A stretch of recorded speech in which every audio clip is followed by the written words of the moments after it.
NRI Bharat की team पहुंची कानपुर।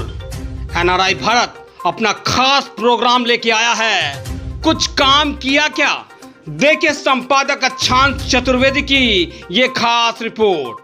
नमस्कार मित्रों, अब लोग हैं इस समय गोविंद नगर विधानसभा में और गोविंद नगर विधानसभा में हमारे साथ है कांग्रेस की प्रत्याशी करिश्मा ठाकुर जी और उनसे बात करते हैं कि किन मुद्दों के साथ वो जा रही हैं मैदान में। और सबसे बड़ी बात, जो हम लोग का प्रोग्राम है उसके तहत भी हम लोग सवाल पूछेंगे, क्योंकि नेताओं की वादों की बिसात पर खेल अभी जारी है। चुनावी आशाओं की दहलीज पर निराशा का तमाशा अभी जारी है, लेकिन बाकी अभी सच, जिसे दिखाएंगे न्यूज रियल इंडिया पे। हमारे साथ है करिश्मा ठाकुर जी, बहुत बहुत स्वागत है आपका एनआरआई भारत पे। क्या कहेंगे आप, किन मुद्दों के साथ जा रही हैं गोविंद नगर विधानसभा के मतदाताओं के पास? 15 साल से गोविंद नगर की जनता भाजपा के विधायकों से त्रस्त हो चुकी है, चाहे पचौरी जी रहे हों और चाहे वर्तमान के विधायक हों। इन लोगों ने वादा किया था कि अच्छी सड़कें हमें देंगे, विकास की ओर चलेंगे। गड्ढा मुक्त सड़क की जगह गड्ढा युक्त गोविंद नगर हो गया। ये बात करते थे स्वच्छ भारत अभियान, पूरा पैसा सिर्फ विज्ञापनों में फूका गया। और आज आप गोविंद नगर के अंदर बस्तियों में चले जाइए, इतनी गंदगी है, लोग डेंगू मलेरिया जैसी बीमारियों से जूझ रहे हैं। जानवरों की लाशें नहर पर रहती हैं। और मैं पूर्वांचल से आती हूँ, तो छठ पूजा जो वहाँ पर होती है, नहर की गंदगी कभी साफ नहीं कराई जाती है। लोग इनसे त्रस्त हैं। ये बोलते थे कॉलोनी को मालिकाना हक दिलाइए।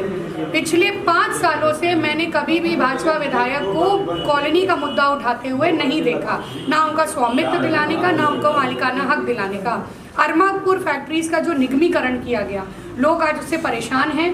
पूरा देश बेचने के बाद अब ये लोग अरमापुर फैक्ट्रीज भी बेच रहे हैं और युवा सड़कों पर बेरोजगार घूम रहा है। महिलाएं परेशान है और महंगाई की मार से हर वर्ग दुखी है और इस बार परिवर्तन चाहता है।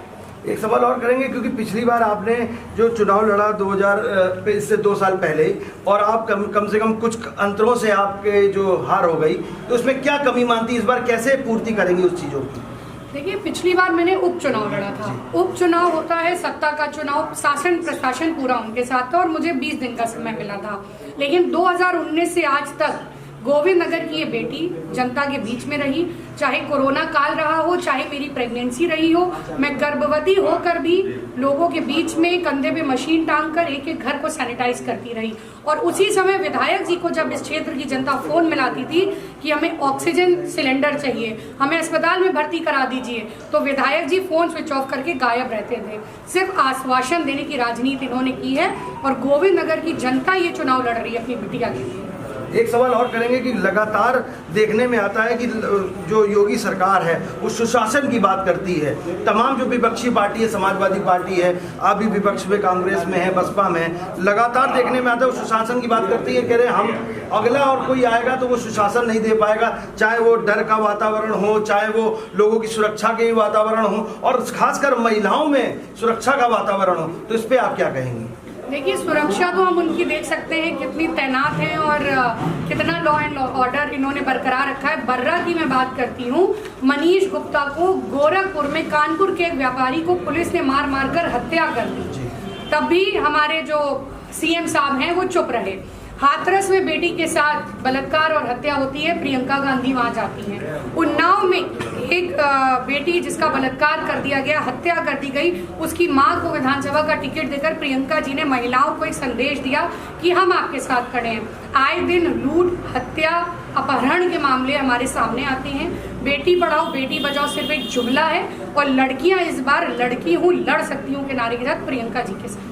पार्टी, क्योंकि सत्ताधारी पक्ष से लगातार आपके ऊपर या आपकी पार्टी के ऊपर, आपके ऊपर तो नहीं कहेंगे, पार्टी के ऊपर आरोप लगा रहे कि इसमें खुशी दुबे जो है, जो कि विकास दुबे मामले में इसमें आरोपी हैं, कहीं ना कहीं उनको टिकट देने में वो लोग कह रहे हैं कि आपराधिकरण को बढ़ावा दिया गया है। तो इस पर क्या कहेंगे? मैं ये कहना चाहूंगी, जो अपराधी थे उनकी पुलिस ने इनकाउंटर करके हत्या कर दी, उनको सजा मिल गई। लेकिन एक खुशी दुबे, वो भी एक बेटी है, हिंदुस्तान की बेटी है। ये भाजपा का न्याय हो सकता है, हिंदुस्तान का संविधान नहीं है कि एक दिन बिहाई बिटिया को आपने जेल में डाल दिया है। कोई कार्रवाई होनी चाहिए, सवाल जवाब होने चाहिए। अगर कांग्रेस पार्टी उसके लिए न्याय की बात कर रही है तो क्या गलत कर रही है? विकास दुबे अपराधी था, उसको गोली मारी गई, लेकिन खुशी दुबे अपराधी है, इसका सबूत आपके पास नहीं है। और कांग्रेस पार्टी ने उस पीड़िता को मौका दिया है कि वो अपनी बात समाज में रख सके। एक सवाल और करेंगे, लड़की हूँ लड़ सकती हूँ, ये बहुत स्लोगन चला, प्रियंका गांधी जी ने बार बार इस चीज़ों को आगे बढ़ाया। अब वही पोस्टर गर्ल जो है वो भाजपा में शामिल हो गई, इसके लिए क्या कहेंगे? देखिए, मौका परस्त लोग हैं, टिकट नहीं मिला तो भाजपा में चले गए, ये सच्चे कांग्रेसी नहीं है। अगर कांग्रेस पार्टी करिश्मा ठाकुर को टिकट देती या ना देती, मैं ईमानदारी के साथ कांग्रेस पार्टी में रहती। सच्चे कांग्रेसी वो हैं जो कार्यकर्ता बनकर कैंडिडेट को चुनाव लड़ा रहे हैं, पार्टी का झंडा उठा रहे हैं। ऐसे लोग चुनावी मेंढक होते हैं, आते जाते हैं, दल बदलते रहते हैं, इनकी कोई क्रेडिबिलिटी मार्केट में नहीं। एक सवाल और करेंगे, सबसे बड़ी बात, चूंकि विधानसभा चुनाव में जातिगत गणना की बहुत बड़ी बात होती है, क्योंकि जातिगत जो चुनाव होते हैं उसकी बहुत बड़ी रूपरेखा हो जाती है। तो चूंकि आप तो ठाकुर समाज से आती हैं, तमाम ब्राह्मण समाज है, अन्य जातियां हैं, तमाम और भी लोग हैं, तो कैसे आप उनको, मतदाताओं को आप लुभा पाएंगी और अपनी बात पहुंचा पाएंगी? देखिए, मैं गोविंद नगर की बिटिया हूँ, चाहे हमारे ब्राह्मण समाज के लोग हों, ठाकुर समाज के लोग हों, वाल्मीकि समाज के लोग हों, हमारा तो नारा ही है, जात पे ना पात पे, बटन दबेगी हाथ पे।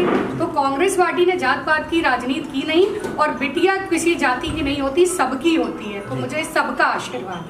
तो साफ तौर से देख सकते हैं कि जो करिश्मा ठाकुर जी ने साफ तौर से बेबाकी से जवाब दिए। ऐसे ही अपडेट बराबर करिश्मा जी के जो कार्यक्रम है और तमाम चीज़ों को अपडेट करते रहेंगे। बने रहिए NRI भारत में। मैं अक्षांश चतुर्वेदी, कानपुर।